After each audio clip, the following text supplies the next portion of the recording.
Good morning, Carson Crew. I just was thinking about you guys. Wanted to say hello, and I hope everybody is staying safe and healthy. And I just wanted to do a short little morning meeting time and a read aloud because that's my favorite part of the day and I miss it so much. I'm working on getting a chapter book. All my chapter books are at school and I can't really get in there right now. I've got plenty of board books, so I may be reading some of those to you along with picture books that are Maxine's. So we'll do a very quick morning meeting time and then I'm going to read a story to you. So today is Wednesday, March 25th. If today is Wednesday, what was yesterday? Yesterday was Tuesday. And if today is Wednesday, what will tomorrow be? Tomorrow will be Thursday. I wrote up a few things for you to think about. Usually we add these coins. So can you figure out what 2 quarters, 3 dimes, and 2 pennies equal? Feel free to respond to this dojo video, this message, and tell me what that equals. And then also, what time does this clock say? Think about what is the shorthand pointing to? Let me show you one more quick time.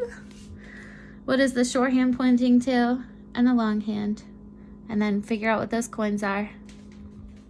I missed that part of our day. And don't forget to give as many people compliments as you can. So I'm going to read a story, Corduroy, and then we'll talk about what our day is going to look like. Corduroy is a bear. Let me turn this a little bit this way. Corduroy is a bear who once lived in the toy department of a big store. Day after day, he waited with all the other animals and dolls for somebody to come along and take him home. Can you see the pictures okay? The store was always filled with shoppers having all sorts of things, but no one ever seemed to want a small bear in green overalls. Then one morning, a little girl stopped and looked straight into Corduroy's bright eyes. "Oh, Mommy," she said, "look, there's the very bear I've always wanted." "Not today, dear," her mother sighed. "I've spent too much already. Besides, he doesn't look new. He's lost the button to one of his shoulder straps." How do you think the girl felt when her mom said they've spent too much? Let's see what happens.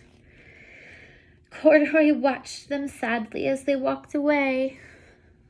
"I didn't know I'd lost a button," he said to himself. "Tonight I'll go and see if I can find one."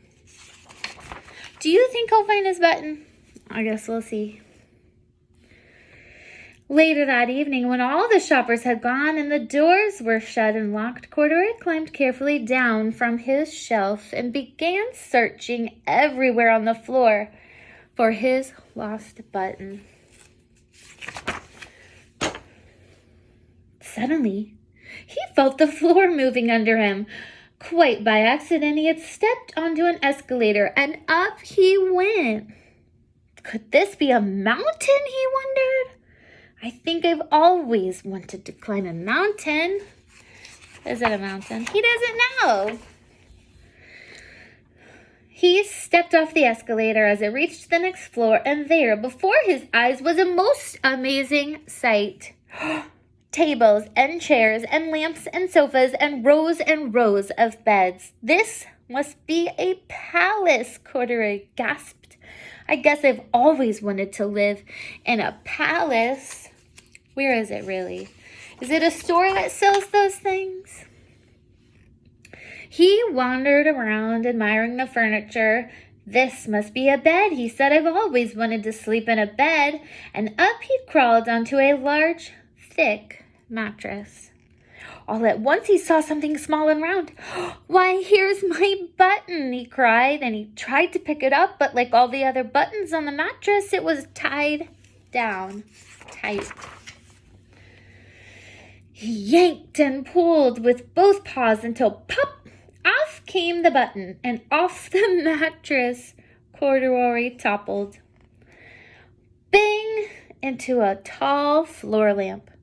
Over it fell with a crash. Oh my gosh. It's crazy there. Somebody must have heard it. Corduroy didn't know it, but there was someone else awake in the store. The night watchman was going on his rounds on the floor above, where he heard the crash. When he heard the crash, he came dashing down the escalator. "Now, who in the world did that?" he exclaimed. "Somebody must be hiding around here." Oh, do you think he'll discover Corduroy?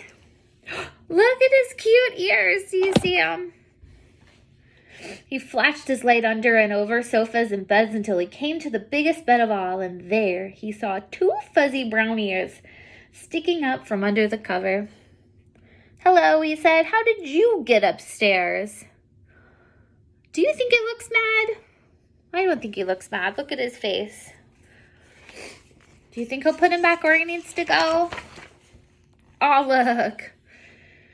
The watchman tucked Corduroy under his arm and carried him down the escalator and set him on the shelf in the toy department with the other animals and dolls. He obviously didn't seem mad. He just put him back where he was supposed to go. Look who it is. Corduroy was just waking up when the first customers came into the store in the morning. And there, looking at him with a wide, warm smile, was the same little girl he had seen only the day before. "I'm Lisa," she said, "and you're going to be my very own bear. Last night I counted what I've saved in my piggy bank, and my mother said I could bring you home." How do you think that made Corduroy feel? The girl that he wanted to take him home yesterday came back for him. "Shall I put him in a box for you?" the saleslady asked. "Oh, no, thank you," Lisa answered, and she carried Corduroy home in her arms. She wanted him so much, she said, "I want him in a box. I want to carry him home." She ran all the way up 4 flights of stairs into her family's apartment and straight to her own room. What do you think the first thing she's going to do is? What do you think she's going to do? I have an idea. Corduroy blinked. There was a chair and a chest of drawers, and alongside a girl-sized bed stood a little bed just the right size for him. Aw, the room was small, nothing like that enormous palace in the department store. "This must be home," he said. "I know I've always wanted a home."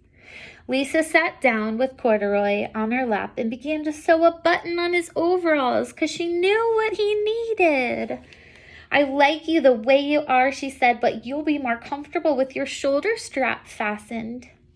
Oh, she loves him the way she is, but she wanted him to be comfortable. That's so sweet. "You must be a friend," said Corduroy. "I've always wanted a friend." "Me too," said Lisa, and gave him a big hug. Oh, I love that. I love this Corduroy story. One of the assignments I know in Google Classroom is what is something you're saving for. She counted her piggy bank money and she decided to use it on Corduroy because she wanted a friend. And she had a bed ready for him and sewed him on a button to make him more comfortable. Such a sweet story. I hope you guys are having a good day so far. And the sun is out, so I can't wait to get outside with Maxine. Don't forget to take a walk, play a little in between some of your learning. And if you need me, I'm right here for you. I miss you guys so much. And I will talk to you later. Bye.